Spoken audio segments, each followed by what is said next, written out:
Hi, this is Sally Jin, and I will be doing my first personal vlog. So the topic for assignment 2 in Module 3 was on technology enhanced instruction. To complete this assignment, I interviewed my coworker, Joanna Lee. Joanna is from the headquarters in Beijing at my school, and she was the one who designed a program that used technology. And she was excited to share her experience in development and as well as sharing some of her personal opinions regarding the topic. So the first question I have for Joanna was, how long have you implemented technology into your classroom? So I'll show you her answers for that. She wrote, the technology that I use is called Interactive Smart TV. Elan's sister school in South Korea have already been using this technology for more than a year now, and they were showing promising results. The headquarters in Beijing saw the value in the interactive smartboard TV and decided to bring it abroad to China. It was last February that I started to work on this project with my manager. We had to review the groundwork from South Korea and modify the course material for the smart TV based on the resources we had. It took us a couple of months to string everything together. Now all Elan schools centers have an interactive smartboard TV. My second question for Joanna was, in your opinion, what are some advantages and disadvantages in using technology in class? So Joanna replied back, and her answer was, my opinion is that there are many advantages to using technology in class. For example, this interactive smartboard TV can effectively foster interest in all types of learners and help them stay engaged. Students' hand-eye coordination skills will also improve by the use of student-centered technology. The interactive smartboard TV promotes creativity because we are now offering students the freedom of expression. Of course, there are disadvantages to using technology in class. Money is one of the major concerns. The interactive smartboard TV was a big investment for Elan schools. Each TV cost 40,000 Chinese RMB. The tuition fees had to be increased to accommodate the service, and some parents thought the price was too high, and they would actually prefer the school to conduct the lessons without the technology. So in that sense, the interactive smartboard TV is narrowing down the school's customers. The third question for Joanna was, any challenges faced during the development? So this is how she responded. It was challenging to put everything together. For one thing, our class time is much longer than Korea's. During the beginning stages, I had to redesign the class plans and find additional resources that could relate to the existing materials. At the same time, I had to finalize the cost and budget and report it to my manager. After that, the market team worked closely with my manager to conduct risk assessments, and together they set an achievable business goal for this project. Promotion and advertisement were also a matter of concern for us, because we had no idea about the parents' responses. Our solution to overcome the uncertainty is to record a demo class and send it to the parents. If the parents are interested in knowing more, we would then schedule them a trial class. The fourth question for Joanna was, any challenges after technology integration? So Joanna's answer for that one was, classroom arrangement was one of the challenges after technology integration. The interactive smartboard TV is large in size, and the classroom should allow enough space for class interactions. Some of our bigger classrooms can fit smartboard TV, but these rooms are not used solely for interactive courses. Right now, the schools are doing the best they can by continuously rearranging the classrooms every now and then.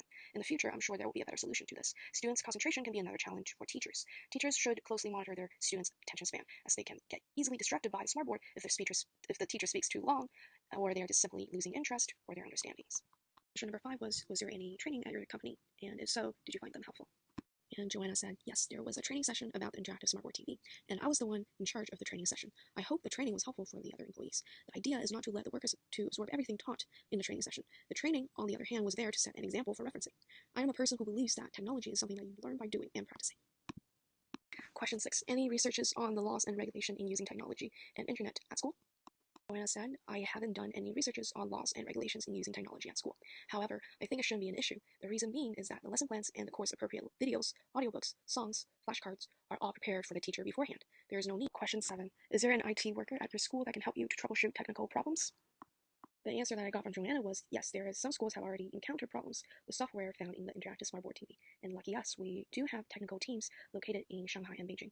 Maintenance is crucial because we don't want things to fall apart. Technology should be monitored and progressed on an ongoing basis. It is not something that you can stop and ignore. Question 8. Do you make reflections on how you use technology in class? Joanna said, yes, I reflect on my work regularly. My theory is that nothing is ever perfect, and the results are what you make of it. I spent a lot of time designing the classes, but it doesn't necessarily mean what I planned would always work. When a class is over, I would say to myself, okay, what worked well in that lesson? Can I use it again for the future? Reflection is like housekeeping works for teachers. Through the process of reflecting, the teacher gets to look back to their own work and make further improvements for their teachings. I sometimes talk to other teachers about what I reflected, and I always get interesting and helpful feedbacks from them. Question 9. Do you make modifications to your teachings based on what you reflected? If so, please give an example. Joanna said, yes, I'm modifying all the time. When I'm making the modification, I would go back to the lesson plans and make notes of it. It could be about adding a stepping stool because the interactive smartboard TV was too tall for the students, or about using a touchable pointer for the screen because it is less sensitive to finger clicking. Being a teacher, I'm also learning about my students and the class. I'm not here to be a stubborn teacher who is running on a routine. On the contrary, I am here to teach and to figure out what worked and what didn't. Making modification is how I enhance my teaching strategies and how I improve the overall quality of my classes. This is her class plan, and too bad that you can't really see it very clearly, and I'll just read to you. It is very, very descriptive. She wrote a lot of notes on how to control the class, how to line up the students, and how to talk to students, and some lead-in activities that you can do to introduce the topics. Last question, are you willing to get updated and use more technology in your classroom? Joanna said, of course, technology is always changing, and there is just so much to learn. I am a humble explorer when it comes to technology. When you're opening yourself up to new ideas and new experiences, you're also offering yourself more opportunities for growth and expansion. A technology tool will eventually get outdated, but with an open mind, it won't be the end. So I enjoyed my interview with Joanna because I'm the instructor at my school who uses the Smartboard TV, and from this interview I actually got to know more about the development behind the course, and I thought it was very interesting and very insightful. Let's see if Joanna's work have achieved the ISTE standards for educators. Educators continually improve their practice by learning from and with others, exploring proven and promising practices that leverage technology to improve students' learning.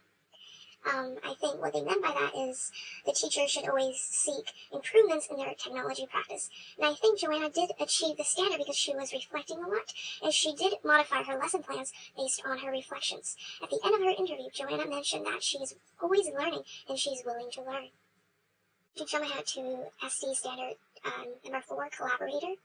Educators dedicate time to collaborate with both colleagues and students to improve practice, discover and share resources and ideas, and solve problems.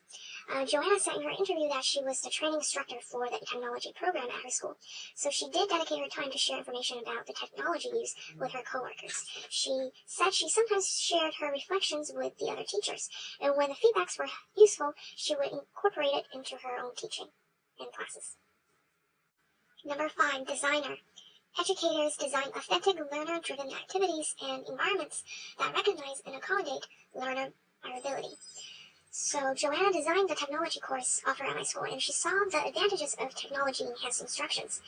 Her course cultures curiosity and fosters digital literacy in students. Her contribution to the course development showed me that she did meet ISTE standard number 5 designer. Analyst.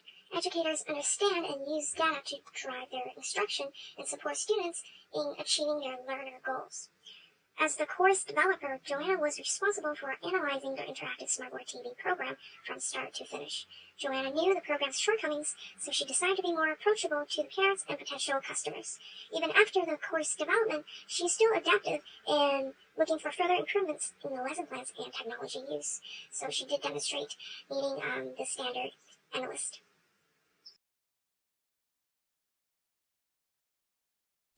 For the last part of the assignment, it asked the whole cohort to come up with a checklist in guiding a technology-implemented classroom. So here is what we came up. Question number 1 was, what type of technology will you be using in the classroom and how? Number 2, in what ways will the students learn from the use of technology and what skills will be integrated? Number 3, do you see any issues of using a particular technology in the classroom? Number 4, how will you safeguard the issues of using said technology? And number 5, how will you know the students have benefited from the use of technology?